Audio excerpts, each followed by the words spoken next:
Agora, a voz do pastor, com Dom Luiz Fernando Lisboa. Louvado seja nosso Senhor Jesus Cristo, para sempre seja louvado. Queridos irmãos e irmãs, hoje, dia 26 de outubro, estamos na última semana do sínodo que está acontecendo em Roma, sobre sinodalidade. Temos rezado porque sexta e sábado, ou seja, amanhã e depois, nós teremos a nossa Assembleia Diocesana de Cachoeiro de Itapemirim. E nós pedimos oração para todos, para que a nossa Assembleia seja não apenas bem participada por aqueles que foram convidados, representantes de todas as paróquias da Diocese, mas que seja um momento de ouvir também o Espírito Santo para aquilo que Deus quer para a nossa igreja particular, ou seja, para a nossa Diocese de Cachoeiro. Mas ontem, dia 25, lá no Sínodo, os membros da 16ª Assembleia Geral Ordinária do Sínodo dos Bispos escreveu uma carta ao povo de Deus, direcionada a nós, aos católicos do mundo inteiro e às pessoas de boa vontade. Essa carta foi publicada ontem, dia 25, e eu vou passar a lê-la aqui porque é uma carta muito bonita.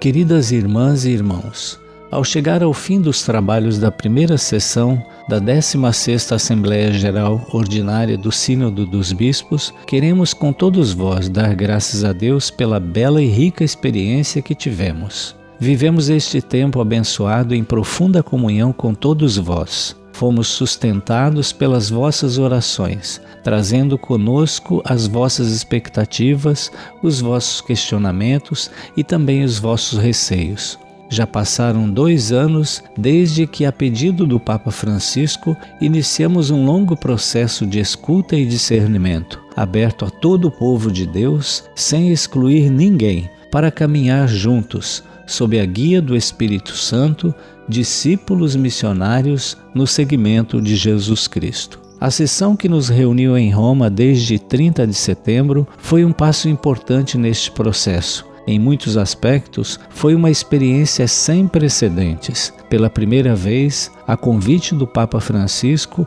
homens e mulheres foram convidados, em virtude do seu batismo, a sentarem-se à mesma mesa para participarem não só nos debates, mas também nas votações desta Assembleia do Sínodo dos Bispos. Juntos, na complementariedade das nossas vocações, carismas e ministérios, escutamos intensamente a palavra de Deus e a experiência dos outros. Utilizando o método do diálogo no Espírito, partilhamos humildemente as riquezas e as pobrezas das nossas comunidades em todos os continentes, procurando discernir aquilo que o Espírito Santo quer dizer à Igreja hoje. Assim, experimentamos também a importância de promover intercâmbios mútuos entre a tradição latina e as tradições do Oriente cristão. A participação de delegados fraternos de outras igrejas e comunidades eclesiais enriqueceu profundamente os nossos debates.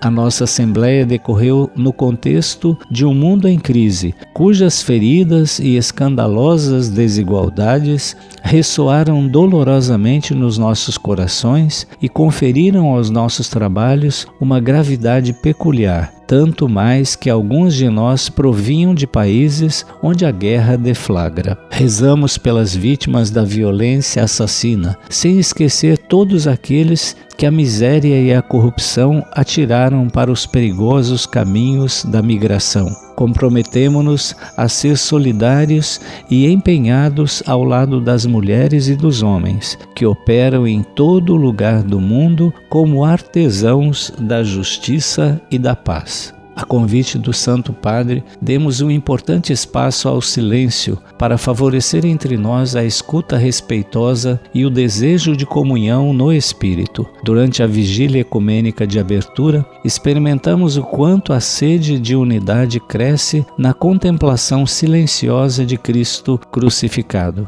A cruz é, de fato, a única cátedra daquele que, dando a sua vida pela salvação do mundo, confiou os seus discípulos ao Pai, para que todos sejam um, conforme João 17:21. Firmemente unidos na esperança que a sua ressurreição nos dá, confiamos-lhe a nossa casa comum, onde o clamor da terra e o clamor dos pobres ressoam cada vez com mais urgência. Laudate Deum, recordou o Papa Francisco logo no início dos nossos trabalhos. Dia após dia, sentimos um apelo premente à conversão pastoral e missionária. Com efeito, a vocação da Igreja é anunciar o Evangelho, não se centrando em si mesma, mas pondo-se ao serviço do amor infinito com que Deus ama o mundo. Quando lhes perguntaram o que esperam da Igreja por ocasião deste sínodo, alguns sem-abrigo que vivem perto da Praça de São Pedro responderam: amor. Este amor deve permanecer sempre no coração ardente da Igreja, o amor trinitário e eucarístico, como recordou o Papa, evocando a mensagem de Santa Teresa do Menino Jesus, a 15 de outubro, a meio da nossa Assembleia. É a confiança que nos dá a audácia e a liberdade interior que experimentamos, não hesitando em exprimir livre e humildemente as nossas convergências e as nossas diferenças, os nossos desejos e as nossas interrogações, livre e humildemente. E agora, gostaríamos que os meses que nos separam da segunda sessão em outubro de 2024 permitam a todos participar concretamente no dinamismo de comunhão missionária indicado pela palavra sínodo. Não se trata de uma questão de ideologia, mas de uma experiência enraizada na tradição apostólica. Como o Papa reiterou no início deste processo, comunhão e missão correm o risco de permanecer termos algo abstratos se não cultivarmos uma praxis eclesial que exprima a concretude da sinodalidade, promovendo o envolvimento real de todos e de cada um.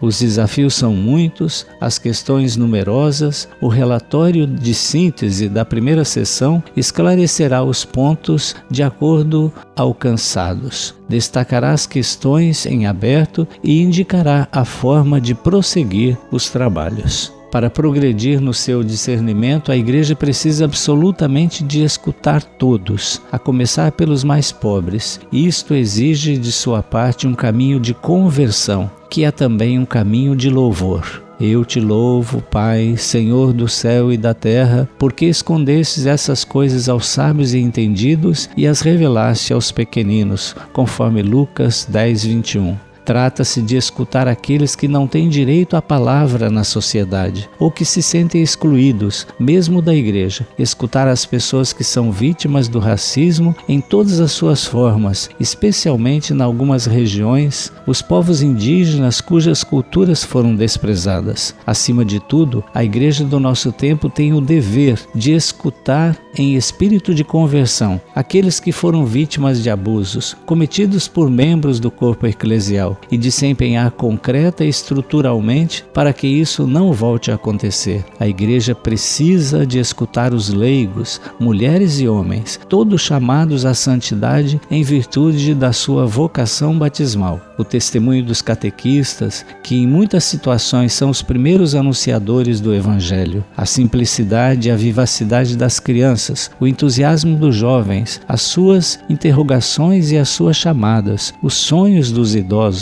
a sua sabedoria e a sua memória. A Igreja precisa de colocar-se à escuta das famílias, as suas preocupações educativas, o testemunho cristão que oferecem no mundo de hoje. Precisa de acolher as vozes daqueles que desejam se envolver em ministérios leigos ou em órgãos participativos de discernimento e tomada de decisões. E assim continua a carta, uma carta muito bonita, e termina assim: a Virgem Maria, a primeira no caminho, nos acompanha em nossa peregrinação, nas alegrias e nas fadigas. Ela mostra-nos o seu Filho que nos convida à confiança. É Ele, Jesus, a nossa única esperança. Que carta bonita, que os membros do Sínodo escreveram para toda a Igreja e para toda a sociedade. Continuemos a rezar, porque o Sínodo vai até domingo. Rezemos pelo Sínodo, rezemos pela paz.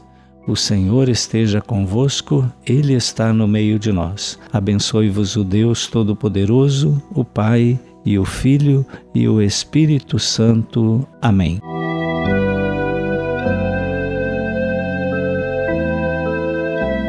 A Voz do Pastor, com Dom Luiz Fernando Lisboa.